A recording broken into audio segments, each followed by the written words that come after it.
Hey everyone, if you're a listener, you know that we like to keep our episodes down to about an hour 15.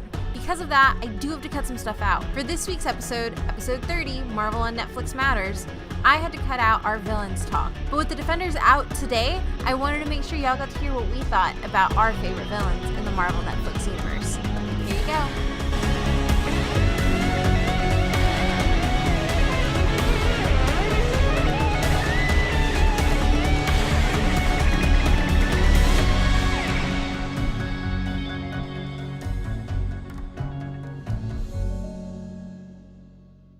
Oh, it's really hard.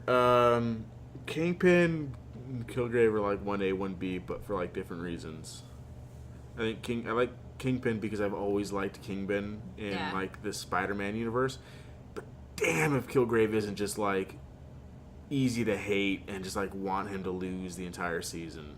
And if that's what a villain should be, right? Like I want to hate that villain. I don't know. So. I feel like unfortunately the villain's good at somebody I start rooting for. Like Vulture. Yeah. This is just different. Yeah, I think it's different. It's just different kind of villains. Because I root for, like, I can root for Kingpin based on his story. Like, I can root for Kingpin. I can't root for Kilgrave because he's a rapist. Yeah. And you can't root for rapists. Have you seen the Dallas Cowboys? It's accurate. Accurate. Yeah. So they're just different villains, but they're both, I think, better than, like, the other options, I think. Like, far and above, I think. I think for me, Kilgrave is somebody who I am terrified of.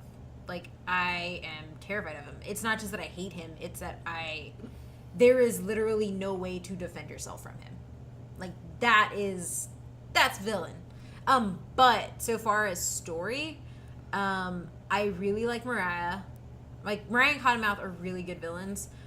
But for origins, I was really mad that Fisk wasn't in a white suit at any point, but what I noticed, which was so freaking awesome, was his wife, our girlfriend, who pretty much pushes him towards this transition to crime boss, big leader that does moves.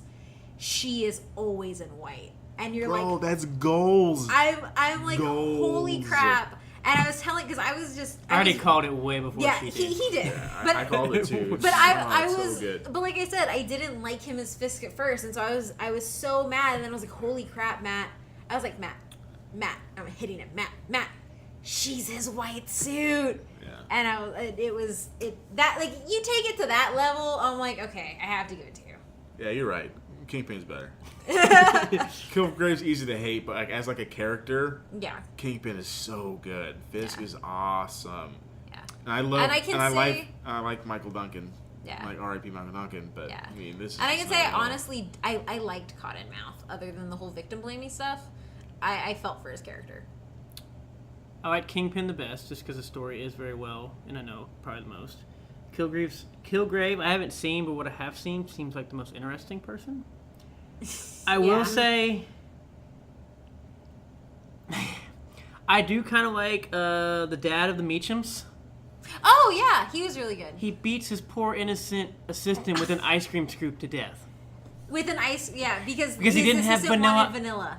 He didn't want vanilla ice cream. Because he had Kingpin beat a dude with a door for like nothing. I know. That's why I know. But it wasn't like it wasn't like a trained bodyguard. It wasn't doing anything else. It was a driver.